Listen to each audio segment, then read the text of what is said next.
Jokic in the half court is like Jordan in the finals, goddammit. You're not gonna beat him. You're just not gonna beat the half court. He is God right here.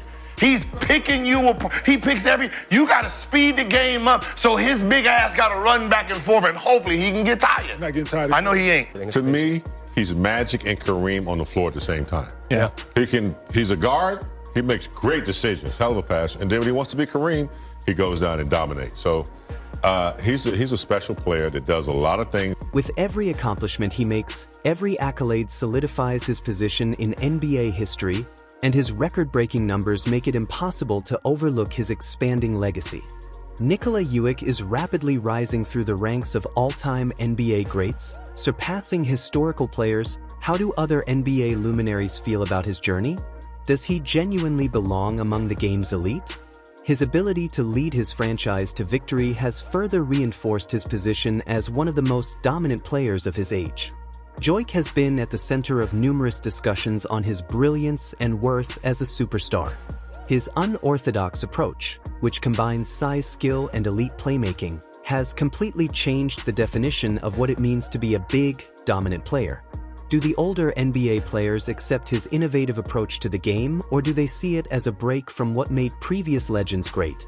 The older generation played in a different period that placed more emphasis on athleticism and physicality than Jokic does.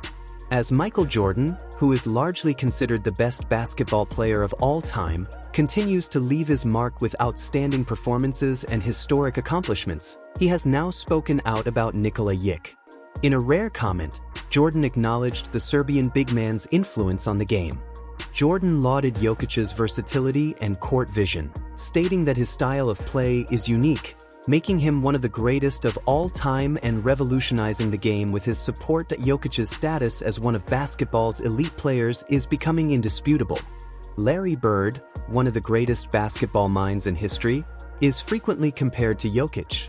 Both players relied on skill and intelligence rather than just physical attributes. They were able to break down defenses with their scoring and, more importantly, their visionary passing. Bird, who was known for his admiration of high basketball IQ, has praised Jokic's unique style and dominance, making it evident that even among the NBA's most revered legends, Jokic has gained admiration for the way he has transformed the modern game. I love to play against him. He's good. He's good, right? He's good. There's so many great centers over the history of our game. Man, is he good. I just hope he stays healthy and able to continue to do what he does, because he is fun to watch. Probably more so than anybody in the league. It used to be that when the Golden State was healthy, they were really fun to watch. Now I've switched over to Denver. Shaq, who prides himself on holding today's centers to the highest standards over the years, has never shied away from criticizing the new generation of NBA big men. He sees himself as the gatekeeper of what he refers to as the Big Man Alliance. Even Shaq, who has a reputation for being harsh on modern bigs and frequently downplaying their significance in comparison to earlier legends, must give credit where credit is due on the Dan Patrick Show when it comes to Nikola Jokic. Jokic's dominance and distinct style of play were acknowledged by O'Neal, who publicly acknowledged that he is the greatest big man of this period. When I look at Joker and how he plays, and this is why he's the best big man in the league. Shaq, he's playing the best of his career. I mean, that's saying a lot. The Joker is balling.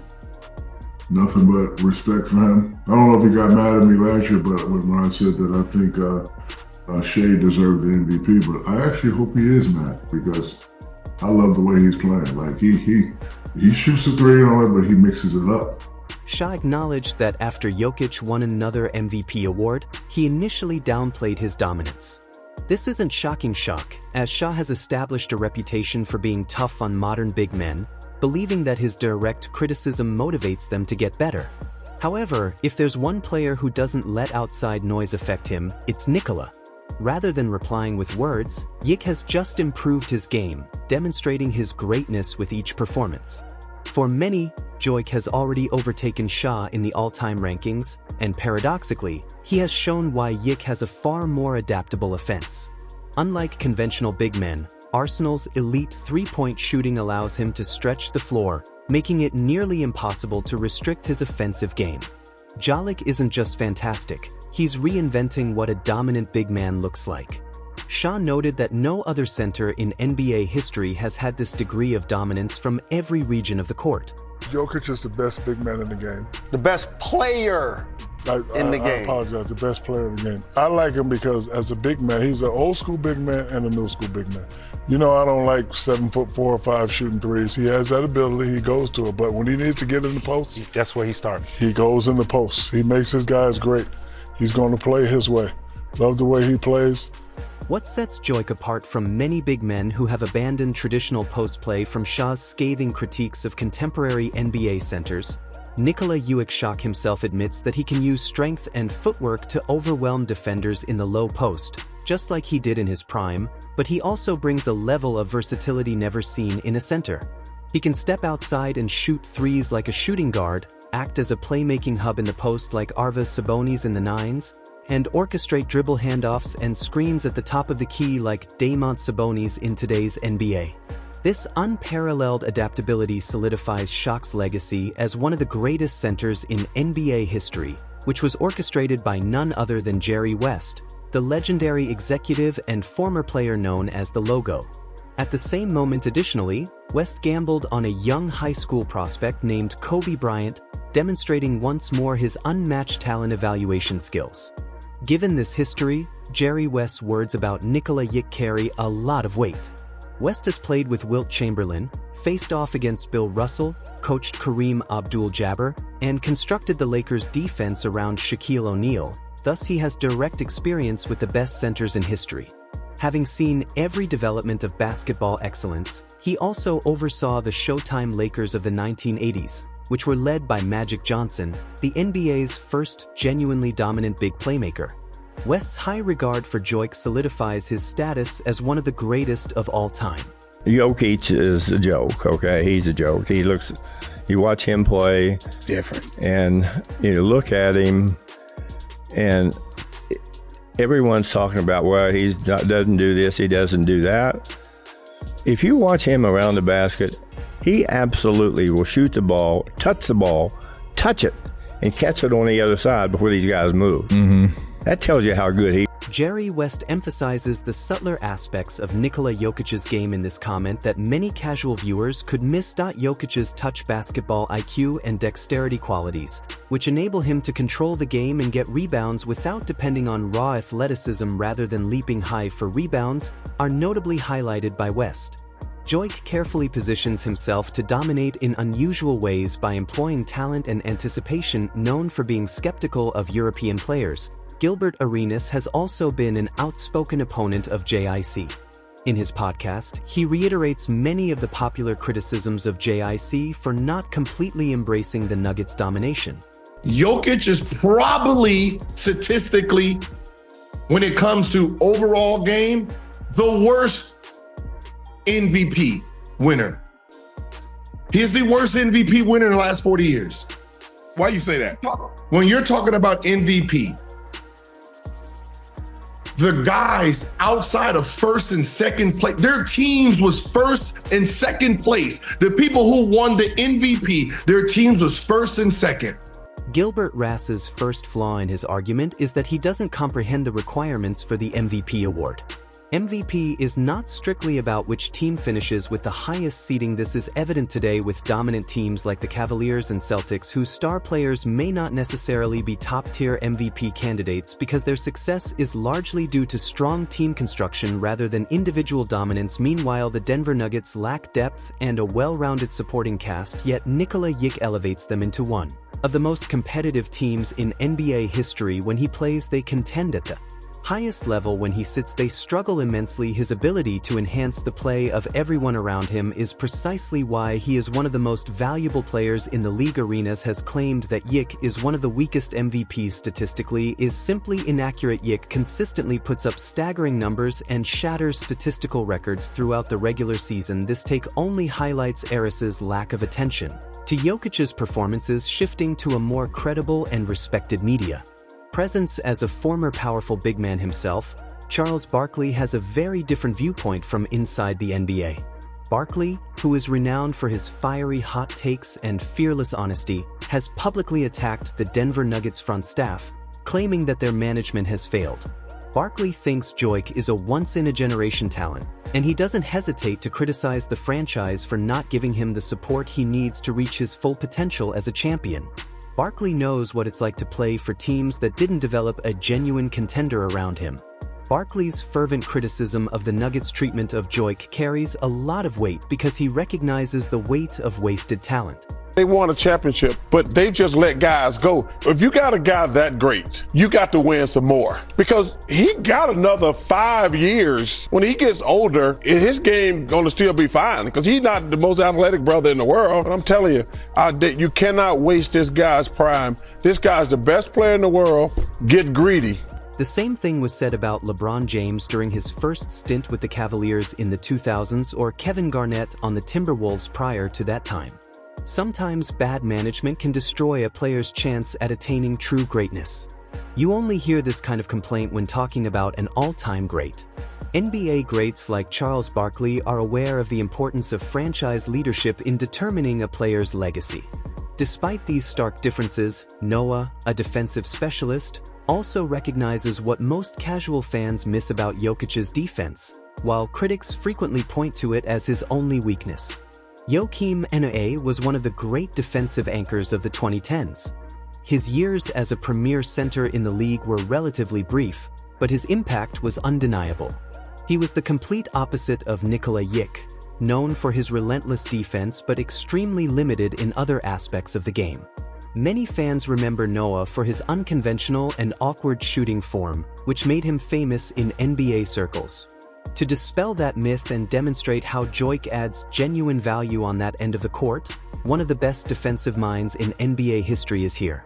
It's just, we've never seen that kind of dominance offensively and even defensively for somebody who doesn't look, who's not athletic. You know, for him to be able to guard the way that he does. I see him, during timeouts, telling his teammates where to be. He's always pointing where they need to go. All shots on the Denver Nuggets, when you're looking at their offense, it obviously goes through him, but everything is in rhythm. Despite not fitting the stereotypical description of an elite defender, Jokic's influence on that end of the court cannot be denied. When you combine his enormous frame, long wingspan, and sheer strength with his high basketball IQ and constant communication with teammates, you have a defense factor who knows how to position himself and disrupt plays, making him one of the most formidable defensive forces of the early 2010s. While playing for the Lakers, Dwight Howard actually faced Jokic in the 2020 Western Conference Finals. He has talked about the special difficulty of defending Jokic and what makes him such a challenging opponent. I love Jokic. Like, I literally, the year that I came back to play against Denver and all that stuff, I studied this man so I knew when I played him what I needed to do. It's a mental game. I studied him the whole summer. I watched clips. I watched everything he did. I learned how to do what he was doing. Not so I could do it in the game, but I learned what he was doing, so when he did it, I was able to contain it. This demonstrates how much work it takes to slow down Jokic. Have a shot of controlling Jokic. Dwight Howard had to carefully examine every facet of his game and employ psychological warfare. His repertoire of abilities requires a degree of defensive preparation that hasn't been needed by many NBA players. One of the most thrilling scorers of the 2000s, Tracy McGrady, was never able to compete on the grandest platform because she lacked the need. He recently told the supporting cast how much he wished he could have played with Nikola Jokic, complimenting Jokic on his unique ability to uplift everyone around him. Just think of what the two of them could have done together. I would love to play with him. He's a problem. I mean, he's a problem. Like he's like Jason Kidd as a point guard. Like those guys don't have to score to affect the game. But he also scores. But he can score. He shoots a three. What can he do? I mean, he can't jump. Yeah, he can't jump. He can't jump. And like, you see how big he is? There's no muscle definition on him, and he's just wearing you down, and he's strong, and I love him. Yeah. I love him. I don't even know what other words to say? I love him. Tracy McGrady made a couple comments regarding Jokic's athleticism that might have come out as backhanded compliments, but he couldn't stop complimenting him and expressing how much he admires his game. When Rashid Wallace was questioned about Yit's place among the all-time great centers, his response was intriguing. He was hesitant to rank Yik at that level just yet, which is a valid reason to do so, but some of the arguments he made to support his position raised some eyebrows.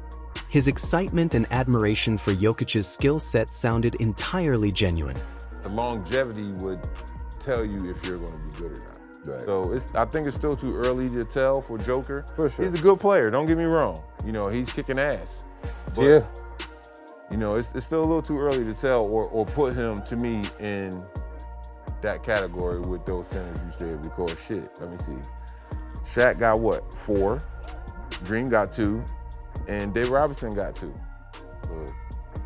David Robinson was well past his prime during his 2 finals appearances, and by the time he won his second title, he was playing more of a supporting role.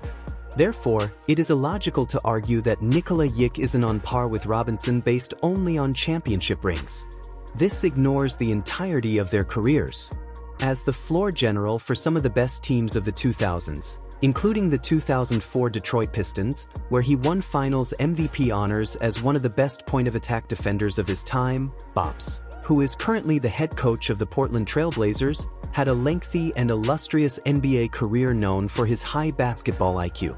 He was tasked with guarding some of the greatest playmakers in NBA history, such as Jason Kidd. After facing LeBron James in high-stakes playoff matches against Steve Nash, Jason Williams, and Andre Miller, he had to devise a strategy against one of the greatest playmakers of all time. With this vast experience, it's incredible to hear Bill say that Nikola Jokic is the best passer he has ever seen. He's the best passer I've ever seen, excluding no position.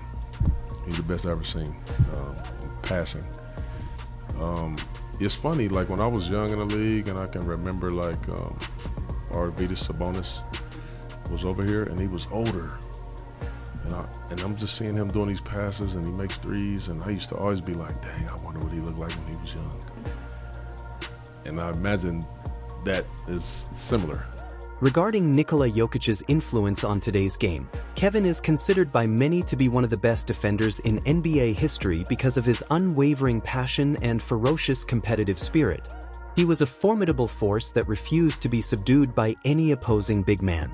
Kevin recognizes how basketball has changed in the modern era, with centers being more adept and adaptable than ever. He respects Jokic's ability to combine traditional playmaking techniques with contemporary playmaking, demonstrating that dominance in the paint can coexist with perimeter skills and astute decision-making. Let me say something to the basketball world.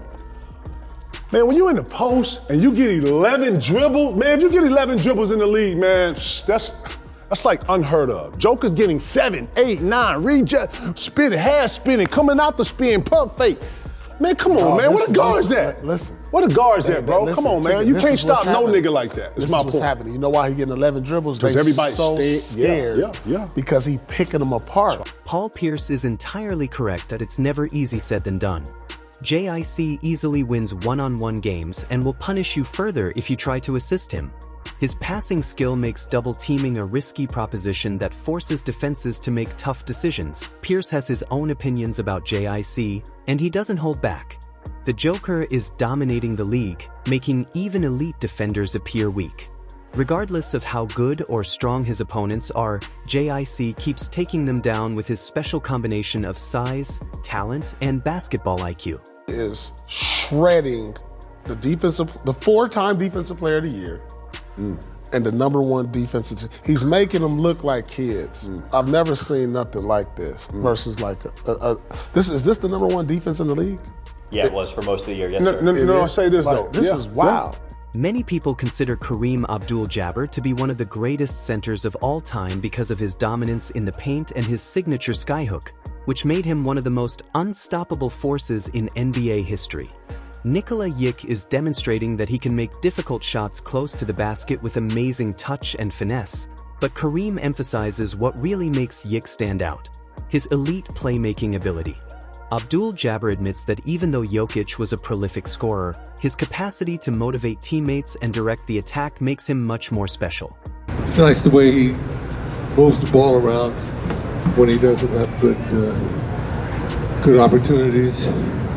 He finds the open man and hits him. I think it's a great setup the way they have the team because they got guys on the outside that can really hit it. Nicholas's place among NBA legends is becoming indisputable as some of the greatest players in history recognize his unique skill set and impact. His dominance on offense, which combines elite post moves, shooting, and next-level playmaking, sets him apart in ways that few big men ever have. His defense, which is frequently disregarded, is also extremely valuable when combined with his basketball IQ and ability to read the game. More importantly, though, is his ability to uplift those around him, solidifying his status as a true all-time great as his career continues to grow, leaving a lasting legacy that will continue to shape basketball for years to come.